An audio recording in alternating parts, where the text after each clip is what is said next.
So I want to just start with an invocation prayer.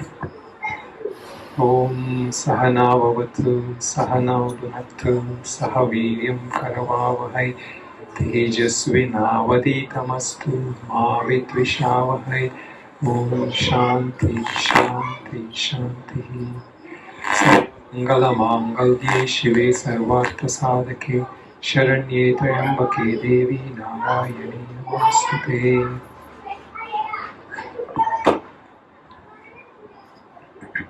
So this just a series of informal satsangs, and as we go through this, you're welcome to participate and also ask some questions if any of you have any questions in between. And mostly towards the end, we will have a little more detailed discussion if necessary. Okay, so we are exploring a topic here. The discussion is on the informal ways to realize the self. You know, the discussion we have had. Just before we start, how many of you have come before for this? I think I see some familiar faces. Okay, so the rest of you are new. First time you're coming, right? You've been here before, yeah. Actually, you came to the school when we were having teacher training. It was a pyramid student. Oh, okay. Yeah, you look familiar. Yes. right. Yes. Now I remember you. Yes. Yeah. Okay. Good. Nice to see you. Okay, good. All right. So these are here. The topic is on unveiling your true self or knowing your true nature. And the discussion is based on the Vedantic vision of self-realization. So in Vedanta, which is part of the Indian teachings of Vedas, there is that aspect, one section of Vedas is what we call as Vedanta. Have any of you heard this word before, Vedanta? Okay, all right. So this is today I will give a much more simplified version of it, but also a much more direct way to know that. So now, as we are all able to see things, maybe as you all are able to see me or see the things around us, what are we using? What are we using to? How are we able to see something? By the senses, by the eyes? By the senses, yeah, by the eyes. So the eyes here are means for knowledge, we know things through our eyes, isn't it? Now, same thing, like we are hearing, you're hearing me, and maybe you're also hearing some people outside, right? How do we hear that? What is it that we are using to hear? The ears, right? Like in the senses. So this is obvious to all of us. But what is that element, what is that thing in us that allows us to know that sound or to see that object? And we are saying, of course it's the eyes, but how does the eyes register that? How does the eyes know that it is seeing? So light reflection. So there's a light that reflects. So this is science, we don't even need to talk about Vedanta, right? So there is a light which actually reflects, and it falls on. That the reflection of the light enables us to hear, and so there are certain nerve signals, that comes in our eyes that enables us to. So at this point, we are still exploring at the level of just knowing through our eyes, or through our ears. And this kind of knowing, through our eyes, it's just like a scientific thing. There are signals that goes, and so this is a question in one of the Vedantic slokas, And I'm just going to use that shloka first in Sanskrit and I will translate it. Kim Jyotis Tavavanuman Ahamidam Ratro Pradeepadikam Syadevam Ravideepa Darshanamidam. So now, what is that? This is a dialogue between a teacher and a student. The teacher is asking, the first part is asking, how are you able to see things in the world? So the student says, to the light, the sunlight. And then the teacher asks, how about when it's dark? Just like now, it is dark here. How are we able to see now? Through the artificial lights, which we have created here, right? Through this electricity lights, we are able to see things. So this first seeing, first when there's sunlight, it's obvious, there is sunlight. Now there is an electricity light, But then the teacher asks the student, what about when it is dark? Let us say there is darkness around, Then how do you register something? Maybe you're not able to see things, but how do you note something there? So, for example, even when, before we go there, even before that knowing of that light, how do we know something what is it that enables us to see? What registers our seeing? How do we know something's, how do we know something is there? How do we register something? Through the mind, right? So the mind knows, right? Through the mind we are able to register that sense of knowing. So the first point of knowing was only at that level of senses. Now the second point of knowing is through the mind, which we see, right? So when it's dark, let us say it's completely dark. So do we completely lose our sense of being when there is dark? Right? So that sense of being is still there. Just because my eyes cannot see, I'm still able to be aware, isn't it? That sense of awareness is still there. When it is dark also, we are still able to be aware. So now the question is, what is that real light? That light that enables us to see here is one light. There is when I'm out in the sunlight, there is one light. But there is another kind of light, which is the light of our mind, which we say. The mind is also able to know based on some factor. What is that allows the mind to function? What is that allows the mind to even be in that sense of knowing? And this is the light that we are exploring today. So the light we are exploring is not just the light of the sunlight. It is not the light of electricity. It is also not the light of the brain activity, which we call as the nerve signals or the neuronal activity, There is another kind of light that enables the mind also to function. Not just the brain, the mind also to function. And what is that light? So that is the question that here it is posed. And at that point, the student answers that light is me. I am that light. So for us to think about this, the I has the light, is not something that we will normally come through our own understanding, To understand that the light that enables me to see things in the world, we can easily relate to some outside light. And to also maybe, we can feel that there is some energy, everything that's happening in the brain that enables me for the brain to function. But to really realize that I am that light that lights up the world. I am that light through which everything else is perceived, is this teaching that we are exploring today. So first let us try to understand what are we talking about.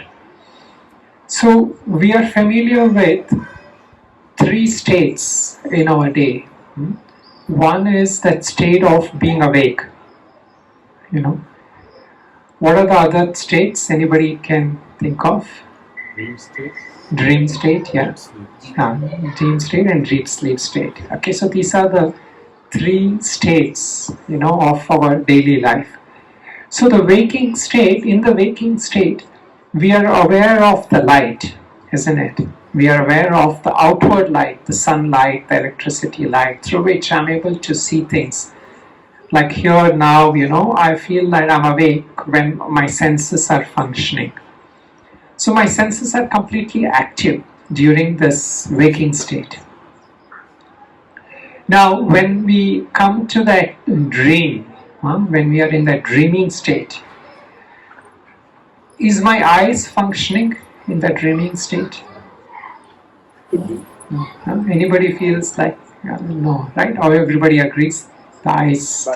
Sometimes we can see someone dreaming, and the eyes are rolling. That's true, but there is the other person, right? But your eyes are not functioning. Yeah, it's in the dark because the person. Yes. I was recently experiencing Vipassana in Nepal, and on the third day, on the fourth day in the morning, the person behind me got up. He was in sleeping. He got up. He had the eyes open, so he could see where he was going, but he was the brain was not functioning properly. He was in a dream state. So what you just mentioned reminded me of this experience. Right. Yeah. So there are some occasions when there are the eyes, like there are some states where people are semi-waking, semi-dreaming and all that. So that's possible. But generally in our dream states, common, because what we are looking at is based on common human experiences, most common experiences. So there are some abnormal states here and there, and there are of course a lot of spiritual states, where we talk about samadhi and all that. So here we'll just do a normal analysis first, okay, then we will explore into that. So in the normal analysis, in the dream state, the senses are not functioning. So the eyes, sounds, smell, taste, touch, these don't function. So this is a dreaming state where the senses are not functioning. But now, in the dreams, do we see or not? Right? We are still seeing things, isn't it? We are experiencing things. And also, we are sometimes even able to taste things. Like your favorite food, you feel like you're having your favorite pizza or whatever. So all these experiences seems almost real in that. But you are not using that senses, but yet you are able to enjoy, or your sense of enjoyment is there, or the sense of suffering, fear, everything also is there. So here, between the waking state and the dream state, what is missing is that senses. But yet there is that, what we call that experience is there. You are able to experience in there. Now we come to another state, which is that sleep state, or what is typically called as the deep sleep state. And this is the analysis that comes from Mandukya Upanishad, one of the Upanishad texts from the Vedantic scriptures. So here the deep sleep state, what is happening in deep sleep state compared to the waking and the... so are our senses functioning in the deep sleep state? No, right? Generally, it's not functioning, right? Now, in the... what is the difference between the dreaming state and the deep sleep state? What could be the difference? Normally? There are no dreams, nothing is perceived. Yeah, no dreams is there, nothing is perceived. What could possibly be the different, like in terms of the functioning? We are not conscious about. We are not conscious about anything. You're not conscious about anything, that is true, yeah. But what would you say is like how we said between waking and dreaming, the senses is not working. Between dreaming and deep sleep, what is possibly not working? Which allows us the mind. Yeah, the mind is not there. So now we have come to one more level here. The mind is also not functioning. So until now, we thought that when my senses is there, I'm there. But we realized that that is not true. In the dreaming, because we still were experiencing things in the dreaming. But now when we come to deep sleep, we realize that even the mind is not functioning. So before I thought my mind was what was the light was a real light, meaning that electricity that kept me going. Right? But now we realize that in the deep sleep that the mind is not functioning. But does it mean that I'm not there? Yeah.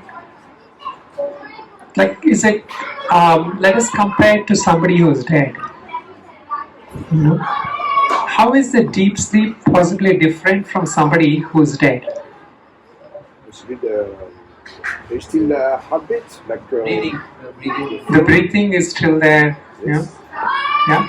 But we said that the mind is not there, right? The senses are not there, so we can. It's okay. But the mind is also not functioning. So how is it that person? Between that person who's dead and the person who is deep sleep, what could possibly be still functioning? Consciousness. Yeah, consciousness will come to that. But because at this point we haven't understood what is consciousness, right? But it's true. Something is missing.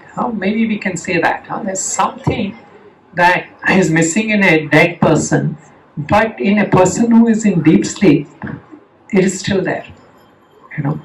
Something which carries out, enables the body to function. Isn't it? Like as you said, the breathing is going on. The functioning of the body continues on. It has not completely come to a stop. What is that has that? This is the exploration we are trying to do. What is possibly there in deep sleep? So now I remember that earlier example I gave, where you are in dark. You are in complete darkness. You cannot see anything. But do you feel like you've gone blind when you're in dark? When nothing, like you cannot see anything. But do you feel you're blind? No, right? So we still feel like we may be in darkness, but that sense of seeing, that sense of some inner light is still there with you. You feel like there is a potential of light even in the darkness. So the only difference now in deep sleep is that we are not able to exactly say what happened in deep sleep. Right? Like until you wake up, you don't realize what happened in deep sleep. But when you wake up, what is our notion that do we feel like we were dead? No, right? We knew very much that we were alive. It is not like that somebody else has to tell me that I was in sleep, right? We ourselves know that we had a sleep, we had a good sleep, or we didn't have a good sleep or something, when you wake up. So that sense of when we wake up, we realize that I had this experience, or I was there in that experience. It is not like I was not there in that experience. I may not be able to know exactly what happened. Many times even dreams also we don't know what happened. We have a feeling we dreamt, but we may not remember what we dreamt or what was the experience like. So in that sense, there's not a lot of difference. But the important thing in deep sleep is that we, as such, as a being. So maybe we can just do this experiment for just a couple of minutes. You can, if you want, start with keeping your eyes open itself.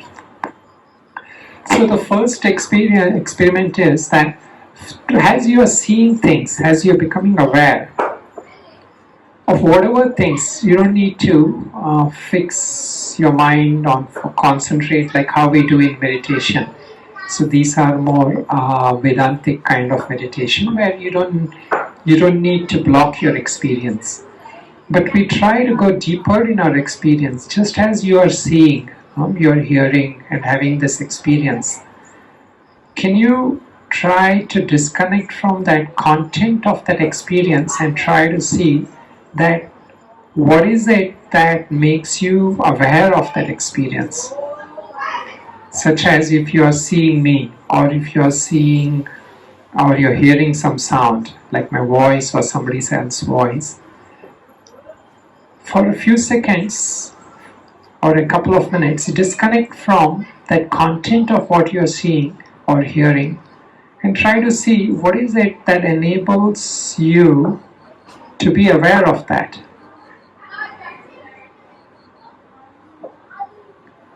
Or what is that thing that allows you to be aware?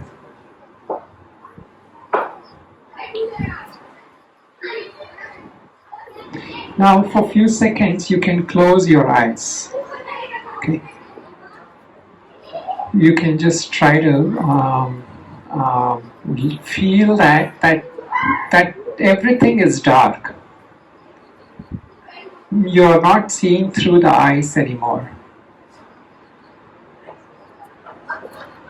And also feel that none of the sounds are registering. Just like how you are in deep sleep. You're not hearing anything, you're not seeing anything, you're not smelling, tasting. Like, in other words, we don't give importance to that. Even if you hear something, feel like everything is dead. And what is there then? Everything is shut off. When you don't hear, when you don't see, when you don't smell, when you don't taste, touch, anything.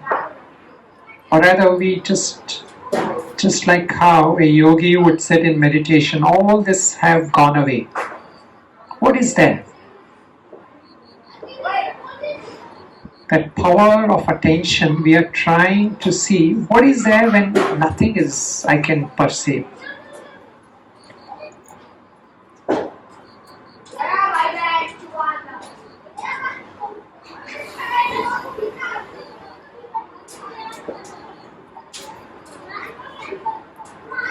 Now you can gently open your eyes and try that same exercise with open eyes.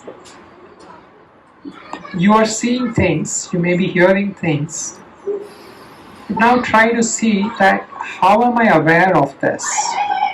What is this thing of knowing? Knowing? How am I? We'll just continue a couple of minutes with the contemplation. Let us just try to contemplate. So you don't need to answer right now. Just try to look at your experience itself.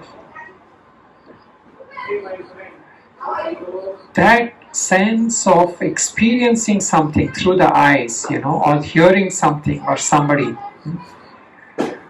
Now this first sense of experience which we have, when we hear, see, smell, taste, touch, that first experience, isn't that like what you're seeing, hearing, a direct experience? Yeah? What you're hearing, like you are through your senses, you're directly experiencing that. Now, just that same ability to hear, see, smell, taste, when you turn to that sense of knowing itself, don't you feel that you are there, or that awareness is there, or somebody or something is there. Just as how you hear the sound, you are constantly, every time, experiencing yourself. Every time, every moment, every second. And this is that pointer of Vedanta and all of what we call the non-dual teachings, that you are there all the time. Just as how you see, hear, taste, smell and smudge, you are constantly experiencing yourself. Just as how you are able to see me and I am able to see you, you are experiencing yourself every moment, every second.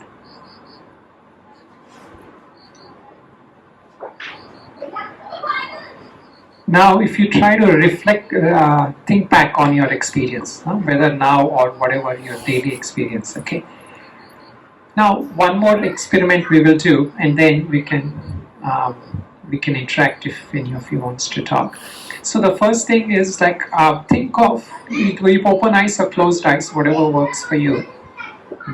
Think of some pleasant experience you had today, maybe you met some old friend, or you saw some beautiful thing, or you saw the Ganga Himalayas, and try to think of that feeling when you saw them or you met them, or some food also.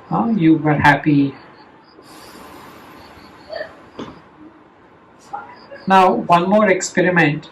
You try to bring to your mind something that bothered you a little bit.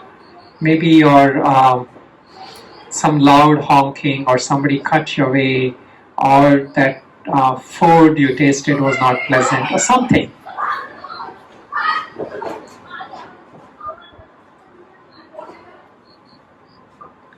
Now try to think about these two experiences. Between these two, the first one who had a pleasant experience and the second one who had a negative experience, has that person, that you, has it changed with that experience?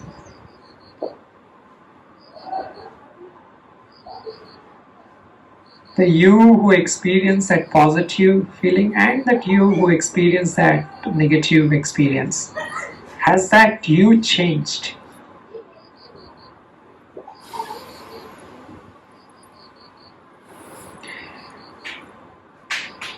Okay, now you all can just relax. And so this, what are we doing with this contemplation is that, what is that we are using to experience? We think that we are experiencing things through our eyes, and we think that we are thinking through the mind or the brain, This is our normal perception, and we take it for granted that all that I'm seeing, hearing and all that is by my eyes, by my things.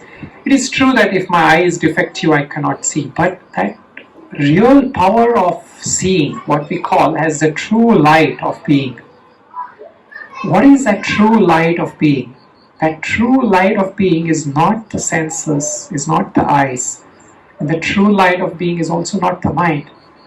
And this is the message of the Rishis. What they're saying is that true light of seeing is consciousness, Atman. So now, it is easy when we are talking about the eyes, because eyes is something that even if I don't see my eyes, as you were telling me, you see somebody else's eyes, right? And you see that person is seeing through the eyes.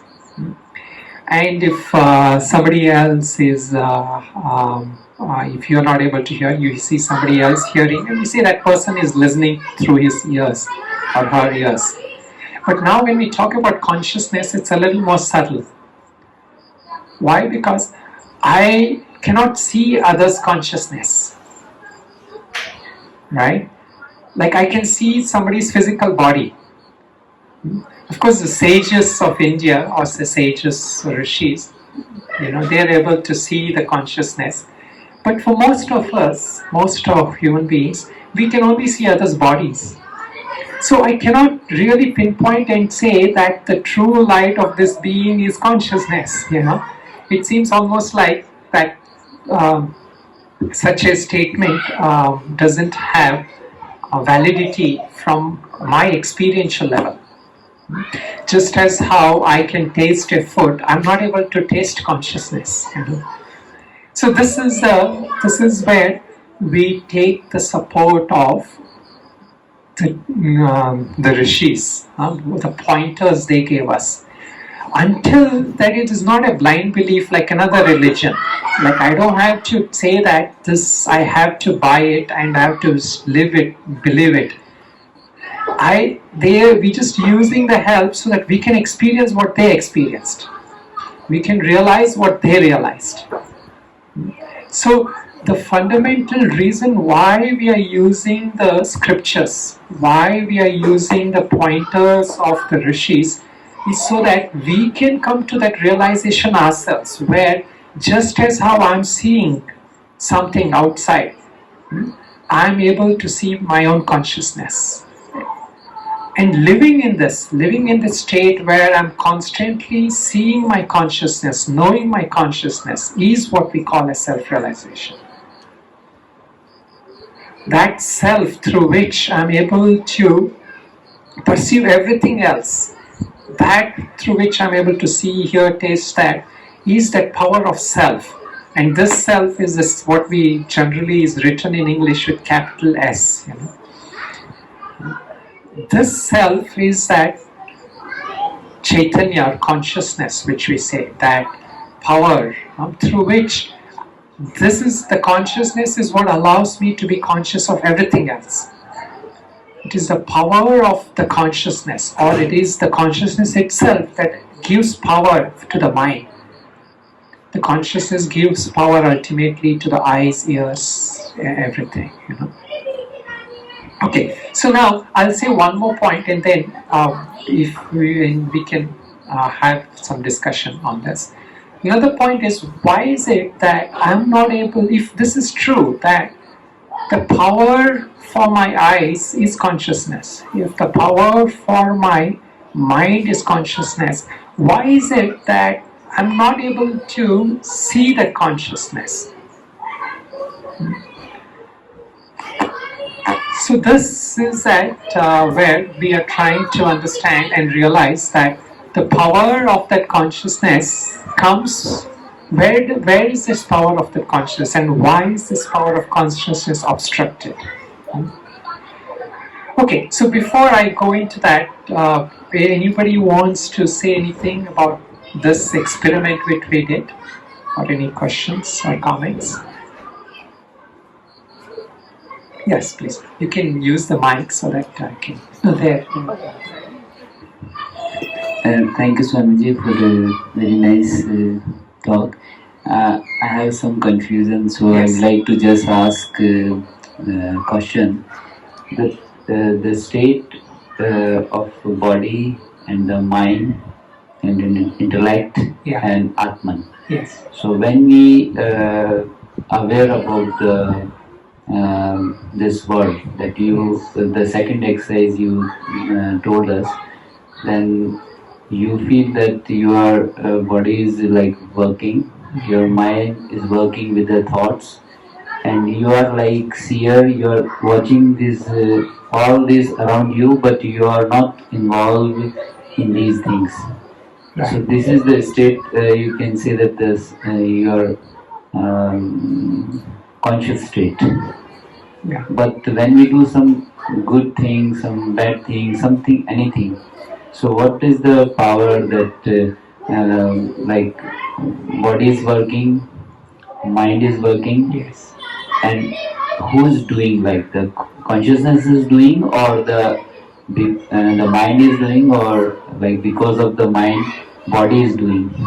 So what is the power behind the mind, intellect and the body who influence? Because consciousness, we told that part of the God, it is very pure, it can't be do anything wrong. So why people do the things, wrong things? If the power is going the pure, how can the mind can manipulate, and how can our body can do the wrong things like that? So before I answer that, because I wanted to introduce a couple of other points which probably will answer some of the questions you had. So I like to bring back the thing using what I have pointed out so far. So let us take one point. When you did the experiment, that experiment I asked you all to do, right? What do you think was enabled you to whether to think of that experience or that seeing of that objects or hearing, right?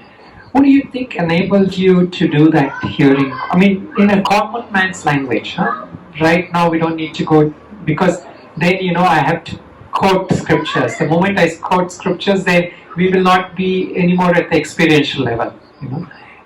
So, what do you think enabled you to hear or think? I feel that whatever going near us, like the children are playing, Yes, yeah. and anything is happening, it's not bothering me. I just focusing on your talk, and Right. I just seeing the things are happening, and I just like looking from the behind all the things, Right. and it's for me not bothering anything. Yeah, more than bothering, what do you think enables you to hear the sound? I feel the sound not affect my consciousness. I'm still. I feel that I'm still, and I feel like very light. And with this experience. No, but I want you to hear the sound now. Like, can you hear the sound? Yes, I can see you can hear the sound. You're hearing my voice, right? Yes, yes. So what is enable you to hear? Because you asked me the question, right? Like, what is that enables you? So I want to put it back to you. What do you think enables you to hear? I'm just sharing. I'm not trying to put you on. No. Just because this is a better way to discuss rather than me just giving you the answers. Yeah? Yes. What is it that enables you to hear, or even like what you said that I'm able to cut off, or rather not allow that to bother me? There is something that allows you to choose that, right? Whether to hear or not, or whether to get bothered or not. What do you think is that? This is, I think, myself, Atman, or consciousness, whatever we call it. Okay, so there is that, it is true that Atman is that, but we don't know that Atman, like we don't really know how that Atman looks like, right? Or who, whether it maybe it looks like you, or it looks like maybe one of the gods on our altar, Might be I decide that I don't should be bothered, or I don't should be affected by this situation, and I focus your talk. Right. That's why Yeah, so that is what I was trying to point out. So there is something in you that is a conscious intention. It's not so like somewhere out there like Atman, which I don't know. See, this ability is a function of our intellect. You have that choice in you to choose whether you listen to that or not, right? And how do you discern? That choice you're making through your intellect. So even before we go to this level of Atman consciousness, right? There is a choice. There is a where we choose to exercise our will, our power. Like I can now ask you all, like can you maybe lift your hand, right? Right. So you lifted your hand. So how did you exercise that will? What made you exercise that? Right? So this is a conscious act of your intellect. Right?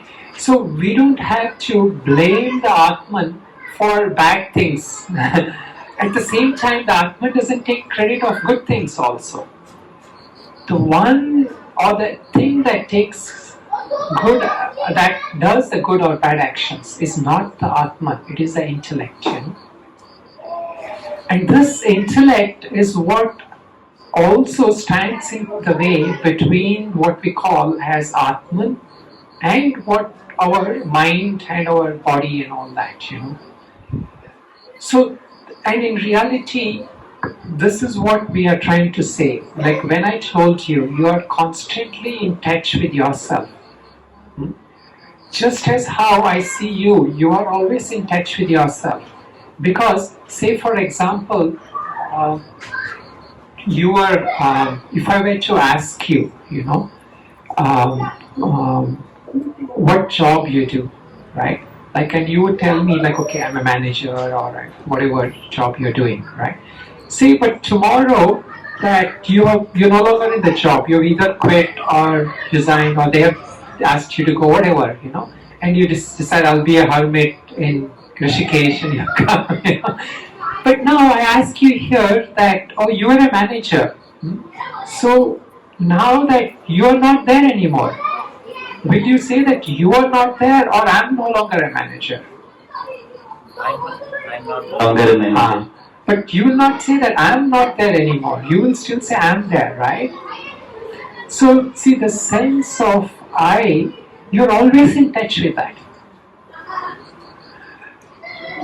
There is never a time that you're disconnected from this I, what we call as the self. Right? But what is it that doesn't allow me to know this? And this is where we see that intellect has chosen to focus on things that is accessible or available through the senses. The intellect doesn't allow us to see the things that is ever experienced but not available for the senses. So this is that fundamental difference, and so before I go, I wanted to mention a point here. But anything else related to this experience of this exercise specifically? We'll take more questions. But anybody else has anything related to this exercise? Anybody wants to ask or share? Or like you want to share what was your experience when you saw this? Anything? You're welcome to do that. Yeah. I thought of memory because usually when we see things, our brain may interact the way that's storing. Yeah. What we see is stored in our memory. Right. This is a candle. I see a flame. I see a plant. I see orange, the color. Yeah. I see things, and I believe that we relate a lot to our memories. Like Yes. I know this because I know the name. Right. And when we are asked to see the things without identification, then there is no name coming. So we can sit in peace. Yes. So I was having this in mind. We are conscious because we know that is grass, that is stone, that is something like this. Right. Right. So it wasn't a question, but I wanted to share. Yeah, no, thank you. No, that's a good point. Say, for example, let's say I have this orange color. Okay. Now, first, let us go here in steps. What is the first thing that enabled you to see the orange color?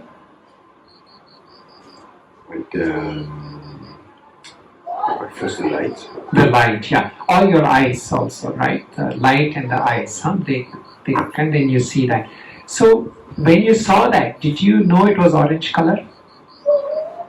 Let's say first time ever you saw, did you know it was orange color? Probably it would have been comfortable to see it. Yeah. The comfort, that sensation. Right. No, I'm saying like when you see this, right? So do you know that? Do you have a name for it, like orange color? No, right? Before knowing its name, orange. Yeah. Probably no. No, but now today when you saw this, how did you say this was orange based on Memory. memory? Yeah. So you see, this is where what the memory is doing, what the your eyes are doing is that eyes relate to that memory, and that memory deduces or reasons, So there are two things actually happening here. One, when you see it's orange, one is that light of the eyes, the senses.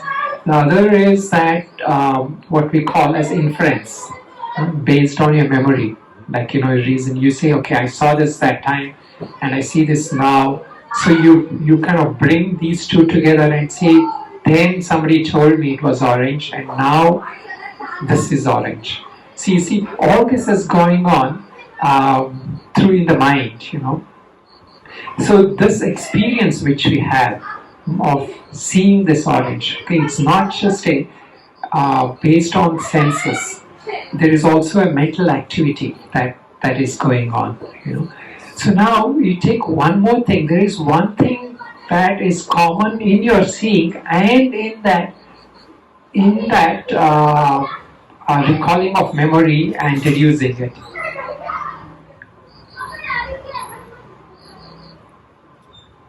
Reflection. Reflection, Through yes. the eyes. Yeah, reflection through the eyes. But in your what I'm saying is in your thinking and in your seeing, there is one common experience. Well, I like it or I don't like it. Yeah, that is also true. But more generic, I want all of you to think, or maybe all of you can, in any experience, you see something, right? You're seeing that, like you're seeing this orange color or you're seeing the green trees. You see it, right? And then you think about it, or rather you infer that. Oh, this is green tree, or this is a flower, or this is a shirt. What is a common experience? What is that thing that is a base experience in both of this? When we talk about sense perception and in inference.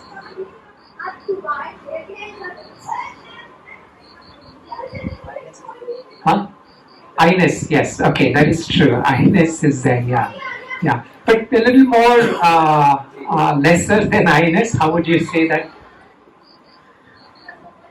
So what he meant by I-ness, I don't know if all of you got it, is that I am the one seeing, I am the one thinking. That has to be there, right? If I am not there to think and I am not there to hear or see, right, then that continuity will not be there, right? Like the person who saw it and the person who is thinking or remembering it, if I thought and you think, then it doesn't like reflect back and say it is orange. Right? You have to think and you have to remember, right? You have to see. Then only it makes. So that is true, I-ness. But what is it processes? If we look from the steps of processes, what was there in the process? In both of this.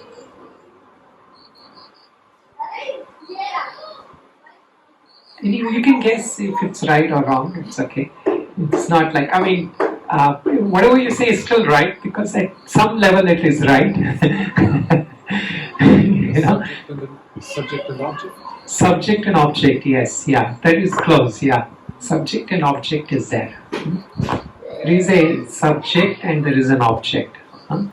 And that subject has to be the same, right? So the first level of that object where I see things is that thing. When in thinking, what is the subject and object in thinking? The thought itself is the object. The thought is the object, yes. You are the subject. Everybody see this? So in seeing that thing, this orange color is that object. Your eyes or your mind is the subject. Now in remembering that color, that orange color, who is the object? What is the object? The memory, the thought. The thought is the object here. But the subject hasn't changed. The subject is the same. So this is what we are saying, that what we call a subject. There is a sense of knower. That knower has to be common in both these experiences. Right? In that thinking, there is a knower of that thinking. And only if that knower of thinking is the same knower who sees, then only it will relate to each other. Otherwise, like one knower having one memory, other knower having other visual experience will not match, and they'll not be able to say this is that.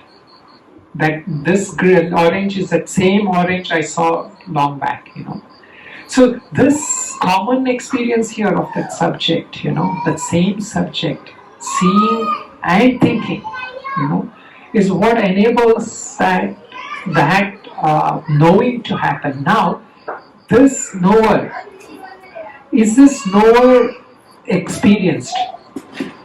Is this knower known? When we say no, we don't know through seeing, right? We don't know through thinking about it. But do we know this knower?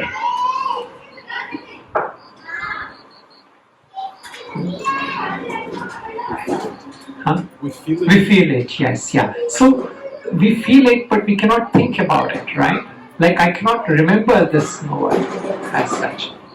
I mean, as I think of other objects. Right? So here is where what I was trying to point to is that sense of knower we have, but we cannot use our intellect or memory to think about this knower. We cannot use our eyes or ears or sound to see this knower. But yet this knower is always experienced because this knower is that source of all our experiences. It is from this knower I'm able to know things. Is this ego? So yeah, we can call it ego, or we can also call it a self, as Atman. So when we call it ego, then what happens is that has a independent entity. So now we will move into another part of this topic, which is called as what stops us. I think this is answering your question partly. What stops us from really, or what is it? I'm aware, the consciousness is there and I'm unaffected. But yet, for some reason, I get involved. I have likes and dislikes.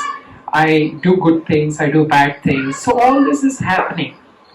If I am this uninvolved consciousness, why is all this happening? Why is I like something, I don't like somebody, I get angry about something, or I am afraid of something?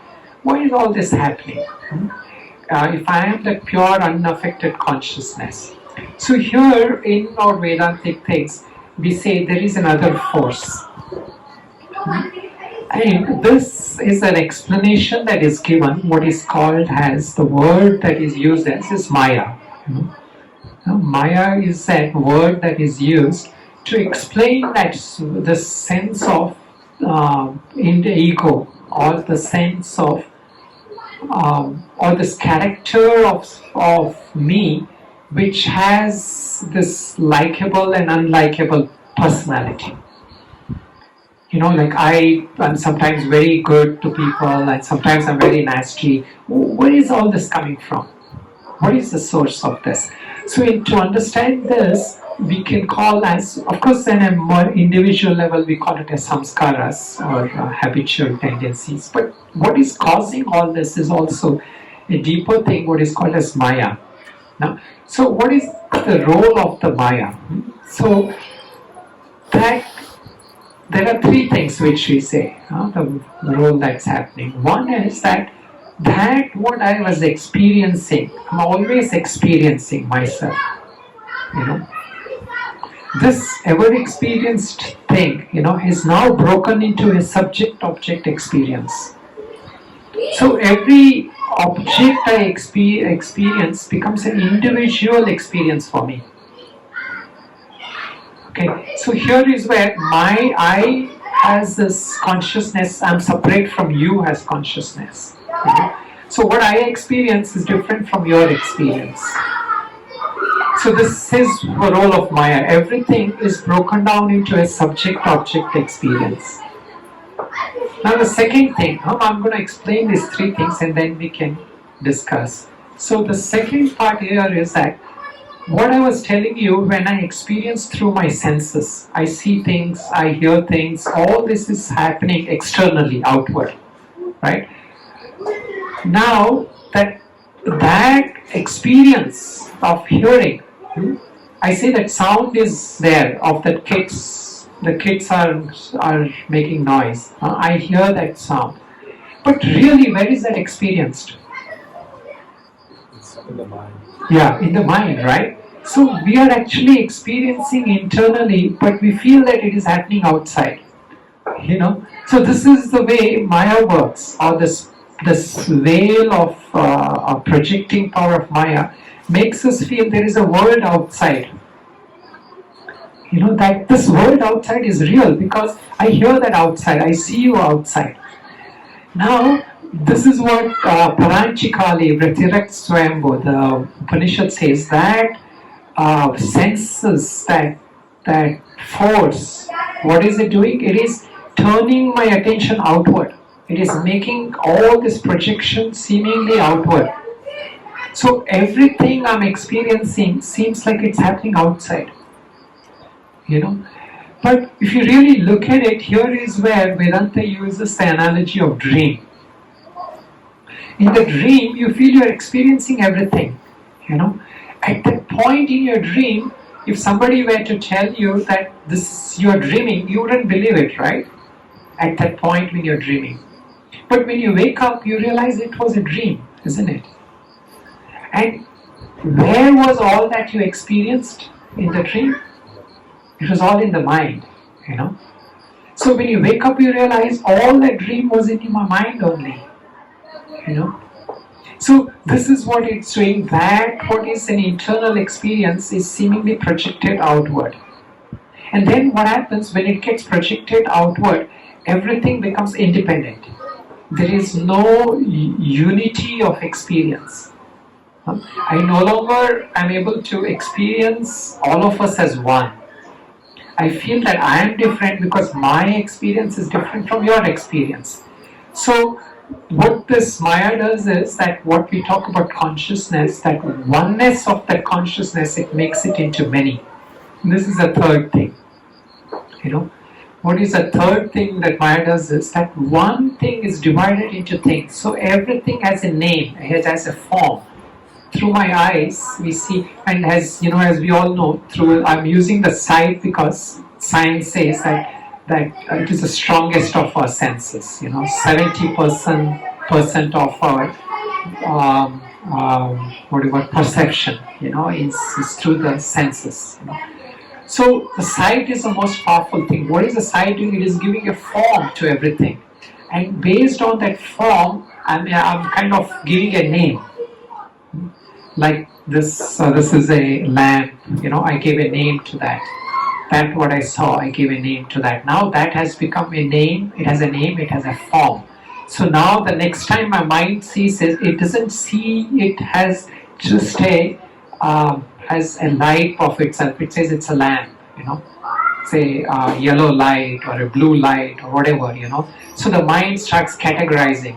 So here is where the mind starts dividing every experiences. It gives a label, it gives a name, it gives a form to every experience.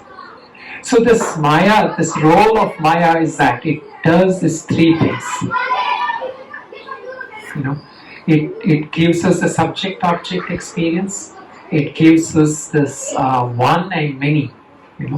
And most importantly, it turns all my attention outward through my senses.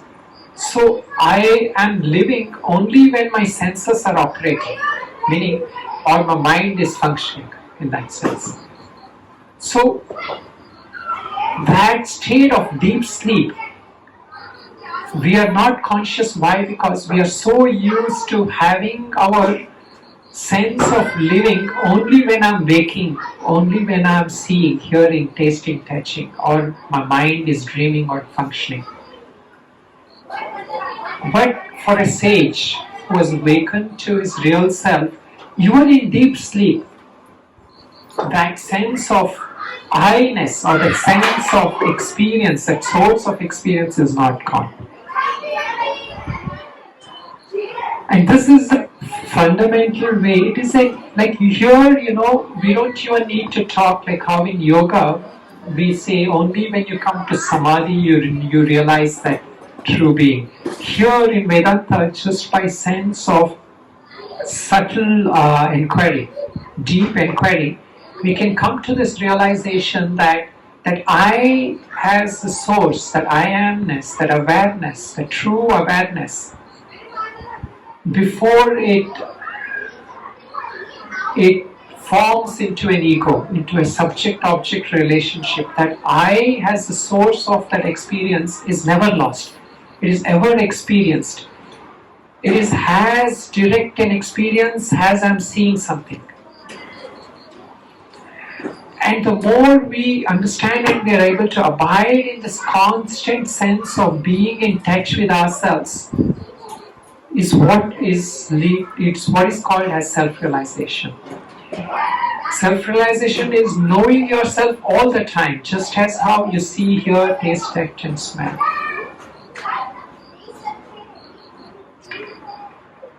So this sense of seeing, hearing, is that perception through which I'm able to see, hear, taste, touch, is that same sense, is that same faculty through which I can know myself. But this is a pointer. This is not like something you have to meditate so much about. This we have to see in our inquiry. It is not like I can take this and so by subtle intellect, sometimes we get it right away. Sometimes we have to do more contemplation on this. Sometimes it will strike us, maybe when we are sitting by Ganga or by Himalayas, suddenly it will strike us and say, oh yeah, this is it. Okay, so any of you have to ask or feel free to, or even share something, feel free to. Did that kind of at least address some part of your question? Yes. But joining with this question, I feel. Another question, adjoining with this. Sure. That, you mentioned the Upanishad and we call that the Brahman is the truth and everything is lie. Brahma Satya Jagat Mithya. I didn't use so those words.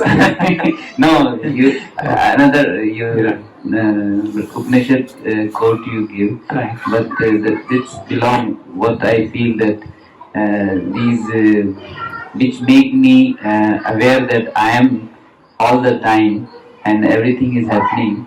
It's a Maya, because you talk about the Maya. Yes. So everything happening around me, it's a Maya. It's like illusion. Yes. So it is like how can we say that everything is present in front of our eyes, and everything is alive, free, and everything. So in this quote, they said that this is not true, and God is the true. Yes. So Yes. it is also, it's like contradictory. I feel. Which part is contradictory? That everything is, we see that it is, we can see alive, but in this quote is saying that this is Maya, this is not like Mithya, this is not. Yeah, so we'll have to, it takes a lot of inquiry of Vedantic texts to understand that. In a few minutes it's hard for me to explain all that. Sorry for Yeah, that's okay. But when you're welcome to, as they mentioned, look up some of my other satsangs which address that. But I'll just say one thing. That experience I'm having now of us being here, all of us seeing, hearing, and all this, this is what we call as the false, what you quoted, Brahma Satya Jagat Mithya. Why is this false? It's in a relative sense it is false. It is not that I'm seeing all of you, it is false, right? Because if you ask him, he will also say, I see, both of us can say we are seeing. So we cannot say it is false. What we are saying is, it is relatively false. Well, what is relative here? In relation to consciousness. when you're able to realize the true nature of consciousness, then what happens, you see that the Maya has changed the way these things appear. So that which was one has now become many. So when we say this many is false, what we are saying is that one is the ultimate reality, and this many is a seeming reality. Okay, but it is not like at this level, like if you say to somebody, like the world you are seeing, it is not real, From a scientific point, they will say, like, I can prove it to you that it is real, right? There are atoms, there are, all the cells, molecules, everything is functioning. But if you really look deeper, even at a higher kind of science, what they're saying is that all this is energy in motion. So we move to that level, from a relative of material, we move to energy. And from a relative level of energy, a higher ultimate truth we move to is consciousness. Right? So when you're experiencing the material world, you cannot say the material world is false. But when you can experience energy, then you can say the material world is false. Why? Because you realize everything is energy, really. It appears like material. So this is the fundamental difference. Appears as and what is real. Okay, so we can have an informal session. What I'll do is I will just share I will just have a closing kind of a prayer, and then some of you can stay back and we can have an informal kind of discussion. So just to round up on this, what we are doing is that Vedantic vision of self-realization. We have different ways to approach this. In a traditional way, like how many of us learned, we learned it through the scriptures. We learned it through a lot of scriptural teachings. But there is also a very direct way of knowing this, and this is what like teachers like Ramana Maharshi and Nisargadatta Maharaj and many other well-known teachers, and even in many Vedantic teachers, are able to directly point to that. So that is more of an experiential way. So here in these satsangs, I'm trying to cover more the experiential aspects, because what happens is the text-based thing, you need to study it in a very systematic way. When we understand the systematic way, then we realize what is that reference to Brahman. When we say Brahman, what do we mean? When we say Mithya, what do we mean? So all that deeper understanding has to be there. So here it is more based on that. So let us now, we will conclude this session, and as I said, those of you who want to ask can ask questions. Before we conclude, let us just take a minute, and whatever we collected today, whatever we gathered, how much ever we are able to absorb, let us just take a minute to express a sense of gratitude for ourselves first, that I came here, that I took the time to listen to something which I may or may not understand at this point completely, but yet I gave the sense of appreciation of time, gratitude to myself.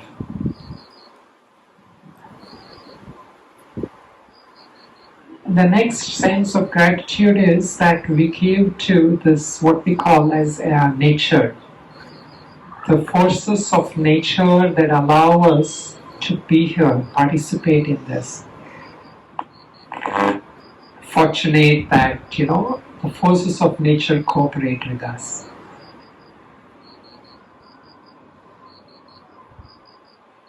And the third sense of gratitude we give is to that one consciousness, divine truth, the divine, whether we call it as God or being, who appears to us in the forms of scriptures, teachers, and all that. and points to us that higher reality. So we acknowledge that presence.